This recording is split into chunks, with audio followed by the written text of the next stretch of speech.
We all love flying, or maybe most of us just tolerate it.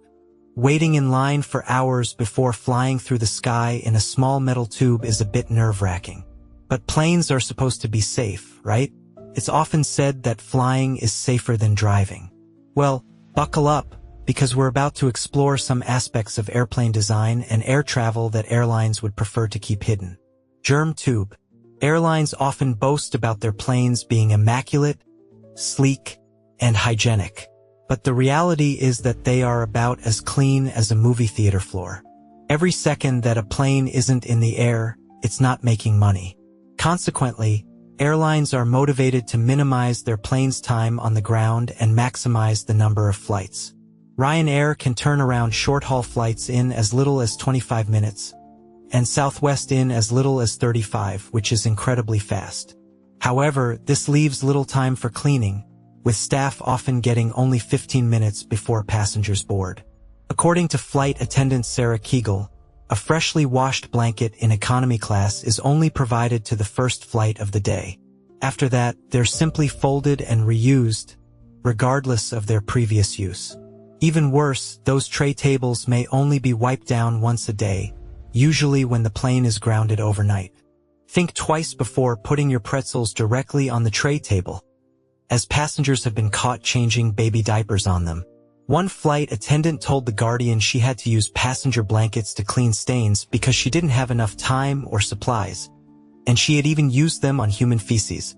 As recently as 2023, Air Canada faced criticism for forcing passengers to sit on seats still covered in vomit from the previous flight. To mask the smell, flight attendants placed coffee grounds in the seat pouch and sprayed it with perfume. If you can't trust the surfaces, at least you can turn on the overhead fan and enjoy a nice cool breeze, right? Well, I'd hold off unless you want gunk blown directly in your face. In 2015, flight data website TravelMath discovered that those vents contained a higher concentration of bacteria than an airplane seat belt buckles, airport bathroom locks, and even the airplane's toilet flush button. If you want to cool off on an airplane, the best thing to do is stay hydrated. However, even the water can be dirty. Back in 2003, the EPA studied tap water from over 300 planes and found that 15% contained the harmful bacteria coliform, typically found in feces. This same water is often used to make onboard tea and coffee. While this is disgusting, it's hardly surprising since the water tanks in planes are cleaned irregularly. To stay clean on an airplane, just remember, don't drink the water, touch anything, or breathe. It's that simple. Safety first. If you're eager to take to the skies without risking your health, you should check out today's sponsor, War Thunder. War Thunder is the most comprehensive vehicle combat game on the market, boasting over 2,500 machines, including tanks, ships, and of course, planes. War Thunder vehicles range from the armored cars of the 1920s to modern-day tanks and stealth bombers, all of which can be customized using the game's extensive system. Personally, I love painting tanks with gorgeous graphics and immersive sound. War Thunder places you in the cockpit alongside over 70 million players, battling, strategizing, and competing for glory. Click on the link in the pinned comment below to download War Thunder for free on PC, PlayStation, and Xbox. You'll also receive a massive bonus pack filled with vehicles and more, whether you're a new or returning player who hasn't played in at least 6 months. Now let's get back to it. Think fast. What are the worst seats on planes? I'm willing to bet you'd say middle seats, and I can't blame you. Nobody wants to be stuck between two strangers. You may have also said seats towards the back of the plane, as it's not pleasant sitting right next to the bathroom, and in my experience, these seats feel bumpier. So, a middle seat at the back of a busy plane, that's hell. But if you ever find yourself stuck with this seat, don't switch. In 2007, Popular Mechanics conducted an analysis of the National Transportation Safety Board's data on airline crashes that resulted in at least one fatality and survivor. Remember, while your odds of ever being in a plane crash are low, about 1 in 1.2 million, your odds of perishing in a plane crash are even lower, 1 in 11 million.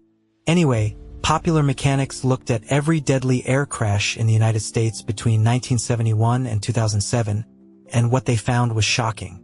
It seems that when it comes to survival, all seats aren't created equal. They discovered that those towards the front of the plane had only a 49% chance of survival, those in the middle had a 56% chance of survival, and those towards the back had a much higher 69% chance of survival. Nice. The safest seats of all? Well, those were the middle seats towards the back of the plane with a 72% chance of survival. That's right, the seats we consider the worst are actually the safest. Go figure. High tension. It's easy to perceive people who work in certain professions as unshakable superhumans. Doctors, firefighters, YouTubers. Another is the noble pilot. They fly multi-million-dollar equipment and are responsible for the safety of hundreds of people. Surely only the most calm, mature, and capable people become pilots, right? Nope.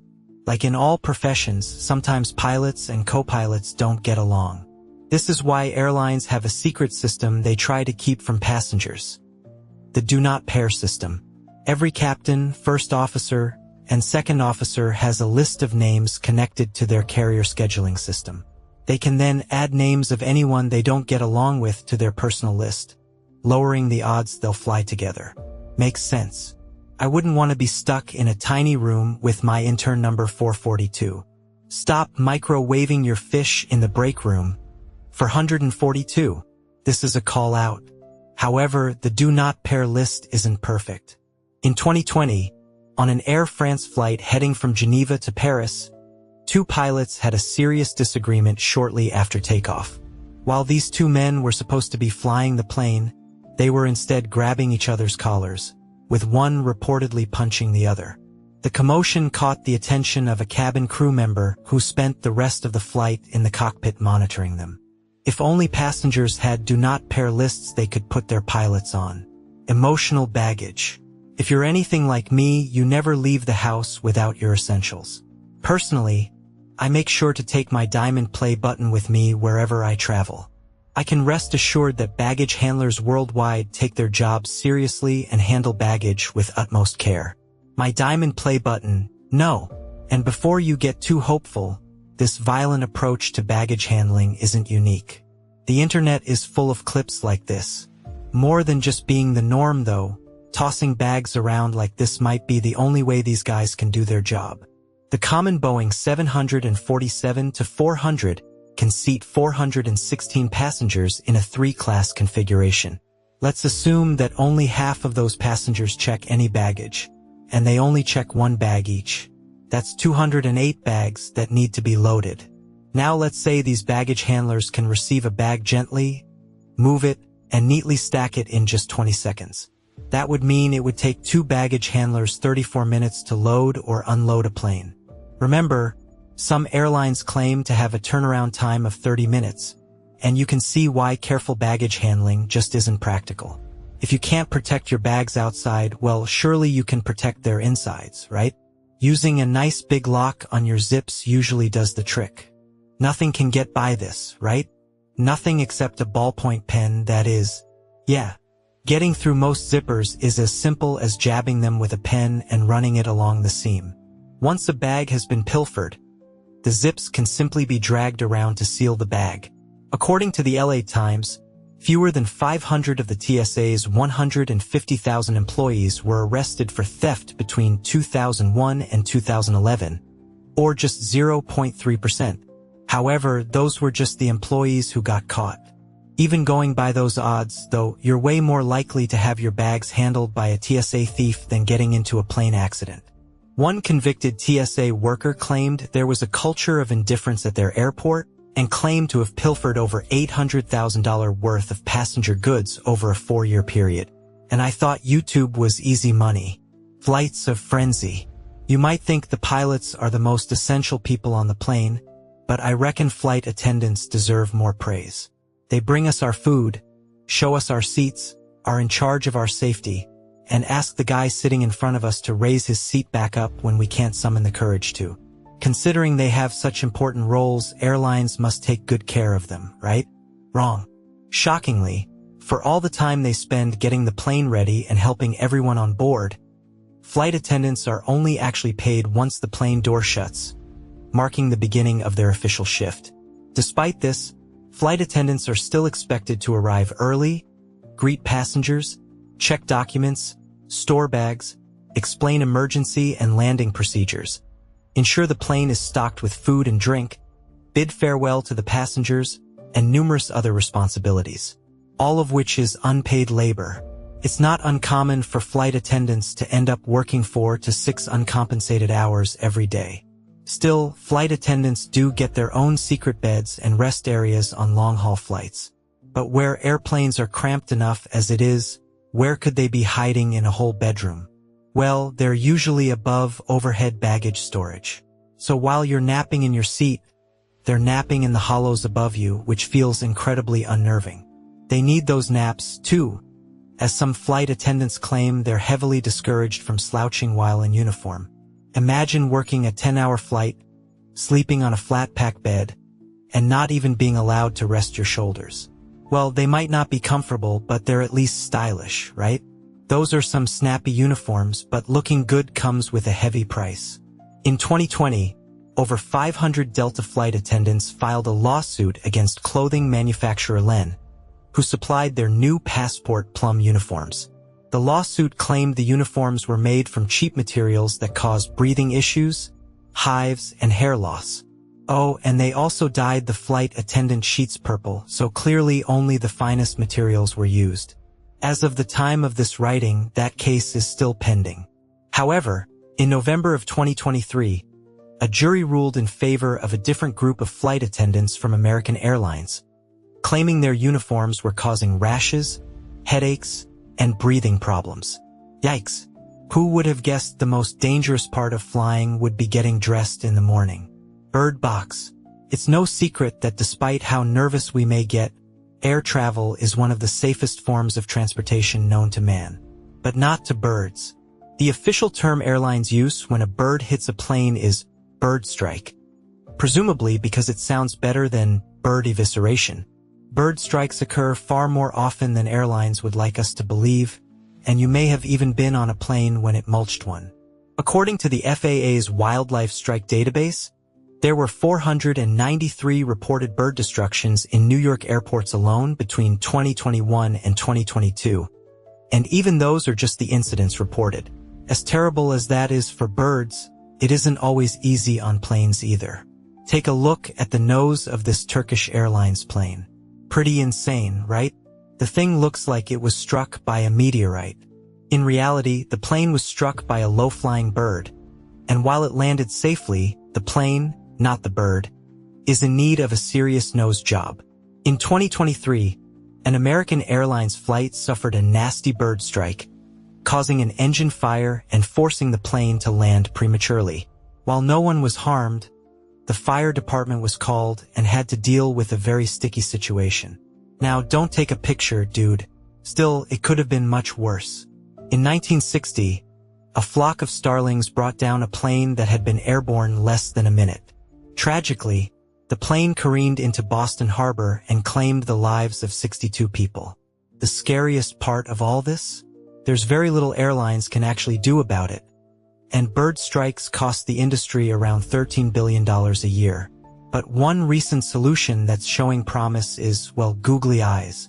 French researchers have found that what they call looming eyes near runways can be effective at scaring away certain birds, kind of like a cartoon scarecrow. I can't blame them. Those eyes are just so judgmental. High-flying brains. Have you ever picked up the wrong suitcase at baggage claim? Embarrassing, right? Well, be thankful you didn't accidentally walk off with someone's pancreas. It's more likely than you think, as human organs are often transported on commercial flights. That's right, your underwear and socks might be a few inches of material away from a human kidney. It doesn't stop there either. Human remains are often transported on board commercial flights, as well as fresh organs. While this is crazy to realize, it's actually essential when someone on the other side of the country needs a new heart fast. What do you think they're going to do? Call a private jet? A single flight on those can cost thousands of dollars. A commercial plane isn't just the fastest and most effective way to deliver livers and body parts. but the safest. Remember how much more likely you are to get in a traffic accident than an air accident. Well, human organs are valuable. A heart right now is worth just under $1 million, while a liver is worth over $520,000, with the kidney and pancreas going for $260,000 and $275,000 respectively. That precious squishy cargo is way safer in the air than on the road, well, kind of. Airlines don't want to give away tickets to trained medical staff to handle the organs. This means it's usually up to regular baggage handlers. My organs, no. If you've ever lost baggage or ended up with the wrong suitcase, well, I hate to tell you, but it happens with organs too. In 2018, a human heart was accidentally left aboard a Southwest Airlines flight, and a study found that between 2014 and 2019, 170 organs were rendered unusable due to transportation issues, with another 370 near misses. Organs used to be stored in the cockpit, but since the events of 9/11, they're now in the cargo hold along with all the other luggage. Man, imagine how awful that baggage mix-up would be. Yikes. Turbulent toilets. What do you do when you're nervous on a plane? Talk to a friend? Hold a loved one's hand? Well, I don't have either of those, so I head to the bathroom. Small spaces make me feel safe. Don't judge me. Unfortunately, airplane bathrooms aren't actually safe at all. For starters, did you know that the lock on an airplane bathroom does nothing? Well, it locks the door, but it doesn't stop outsiders from getting in. Take a look. A secret anti-lock. What's the deal? When you think about it though, an airline door that can't be opened is pretty dangerous. Someone could pass out in there and need medical attention, or a child could accidentally lock themselves in. Now, please use this information responsibly, though. Don't use it to play toilet peekaboo. So, airline bathrooms may not be super secure, but at least there are always enough of them, right? Well, no. The Boeing 737-800 is the most common commercial airplane in the world. It has 138 seats and 3 toilets. That just doesn't feel like enough. Surely there have to be guidelines regulating this sort of thing? No. According to a spokesperson from the Federal Aviation Administration, there are actually no minimum bathroom requirements for commercial airliners. Yikes. Better hope airlines don't get too crazy with cutting costs. I don't want to have to hold it in across the entire Atlantic. Out of breath. When you're worried about your luggage, elbow room, and whether you might drop 50,000 feet out of the sky, it can be easy to forget some of the other dangers of flying. Take air pressure, for example. As you fly higher and higher, the air pressure gets lower and lower. This is because air pressure is a measure of the weight of the air above you. The higher you go, the less air, and the less pressure there is, making it colder and harder to breathe. Airplanes are designed to counteract this by keeping the cabin pressure at around 11 or 12 psi, which is lower than the approximate 14.7 psi we're used to, but it's still totally fine. If anything goes wrong, however, we have these oxygen masks. These drop down whenever the plane experiences a sudden drop in cabin pressure, so passengers can enjoy safe, breathable air. Without them, drops in cabin pressure can result in a loss of consciousness, nasty headaches, and various other health issues, so they're crucial. With that in mind, can you guess how much breathable air they provide passengers? A couple of hours? Maybe 1? Nope. Try about 15 minutes. Now, that's the average, but the FAA only requires that they provide 10 minutes. Still, 10 minutes should be enough, as in most cases, that's enough time for a pilot to notice the drop in air pressure and descend the plane to about 10,000 feet, which has a safe PSI of 10.2. Still, as you should know by now, if a company can cut cost corners and cheap out on safety, they often will. John Barnett, a former Boeing quality control engineer, told the BBC that a quarter of the oxygen masks on Boeing's 787 Dreamliner simply didn't work correctly, but Boeing went ahead and installed them anyway. Wouldn't you know it? In 2024, an Alaskan Airlines flight aboard a Boeing lost a door while airborne, and several of the passengers claimed their air masks simply didn't work. They alleged that they had to scramble around the cabin searching for functional ones, which I have to say showed amazing composure on their part. If my plane's door flew off, I'd probably have a heart attack before the mask even deployed or didn't deploy if I was on a Boeing flight. Plane holes. Plane holes aren't something I'd say belong in a plane's fuselage. And yet there are holes all over the aircraft we travel on that we're not aware of. Like this one. Now, from what I've found, these hatches were built into older models of aircraft like the Saab 340, so ground crews could pass important papers to pilots without boarding the plane. Especially useful, as airlines aren't supposed to reopen doors once they're shut, as it could alter the plane's weight estimation. So, don't worry about little cockpit holes, but what about those windows? They're pretty safe too. Rather than glass, they're comprised of 3 panes of stretched clear acrylic. Each layer acts as a safeguard on the slim chance that the preceding layer cracks, and that little hole in the middle prevents condensation. While regular use isn't likely to break a plane window, they aren't designed to withstand direct damage.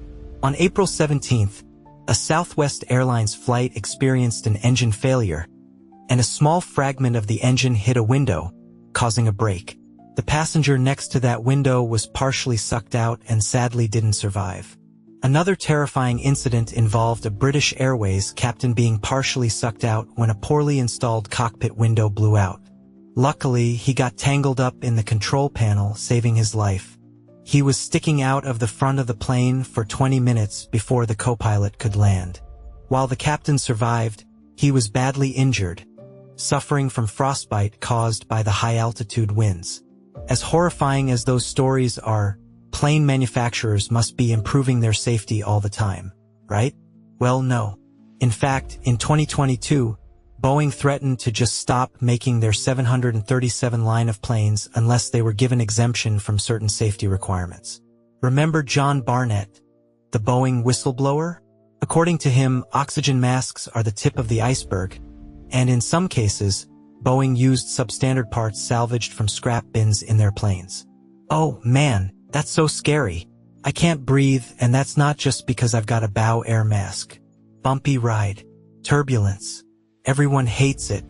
Every bump, no matter how small, hits your brain, you're about to die alarm. Well, I have bad news for you.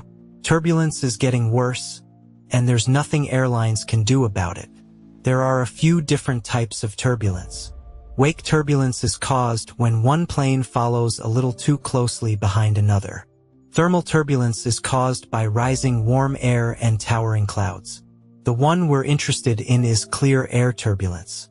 This is the bumpy turbulence that occurs when there isn't a cloud in the sky. It's caused by sudden changes in wind speed and direction, known as wind shear, typically at heights greater than 35,000 feet. This type of turbulence can be dangerous as, unlike other kinds, it doesn't show up on onboard equipment, and it's getting worse. You see, as global temperatures begin to rise due to climate change, the warmer air caused by CO2 emissions is increasing the frequency of wind shear. One study found that wind shear had increased by 15% between 1979 and 2019, and could potentially triple within the next few decades. While turbulence still isn't likely to cause a crash, it is a major cause of airline injuries, as people are tossed about the cabin or hit by falling luggage. Turbulence-related injuries and structural plane damage cost airlines somewhere between $500 million and $1 billion per year. Good news, though.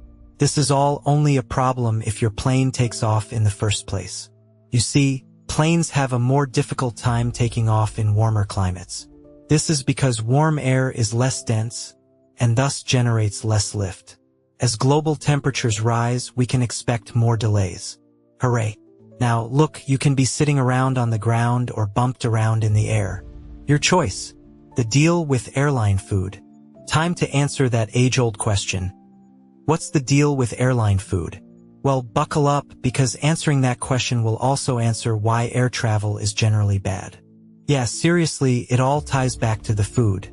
Check out this commercial for Boeing's 747-00, rolled out in 1969. Yes, this really is a plane. It's almost unrecognizable compared to modern airliners. It's roomy, decorative, and geez, look at that food.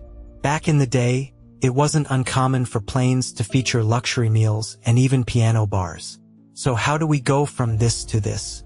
Well, back in 1938, when air travel was first becoming a major American industry, the U.S. formed the Civil Aeronautics Board. This board was in charge of regulating the new industry, and one of its many responsibilities was setting ticket prices. That's right, airlines couldn't charge whatever they wanted. Instead, tickets were priced according to the number of miles traveled along a route. So a ticket from New York to LA would always cost the same amount, no matter the airline. As airlines couldn't compete based on price, they instead had to compete with customer satisfaction. Thus, every airline tried to offer the nicest food, the roomiest seats, and the hottest crew. This is why your grandpa calls this era the golden age of air travel. However, this came to an end in 1978 with the Airline Deregulation Act, which heavily deregulated the industry. Suddenly, airlines could now charge whatever they wanted and began competing for who could offer the lowest prices. People Express flies to New York for $59 off-peak, $79 peak. A bargain like this only comes along 10 times a day. This inevitably started a race to the bottom. Bad choice of words for airplane talk. With lower ticket prices, airlines cut costs wherever else they could, and food quality was one of the first victims. Airlines no longer had the desire or money to provide luxury meals or piano bars. Some issues we've already discussed arose after the Deregulation Act. Now, to be fair, the Deregulation Act is responsible for air travel in the United States getting cheaper. However, since then, many airlines merged and raised prices back up anyway. Still, if crummy airline food is getting you down, you can always smuggle your own on board. I, for instance, always hide a Ziploc bag of spaghetti in my bags when I fly. My spaghetti, no. Once again, I'd like to thank War Thunder for making this video possible. If you want to enjoy the most immersive vehicle combat game on the market, click on the link in the pinned comment below to download War Thunder for free on PC, PlayStation, and Xbox. You'll also receive a massive bonus pack filled with vehicles and other goodies, whether you're a new or returning player who hasn't played for at least 6 months. On me. Well, those were some airline and airplane facts that have made me nervous to fly ever again. What about you, though? Are you still unfazed? Or are you a little more cautious? Let me know down in the comments. And thanks for watching.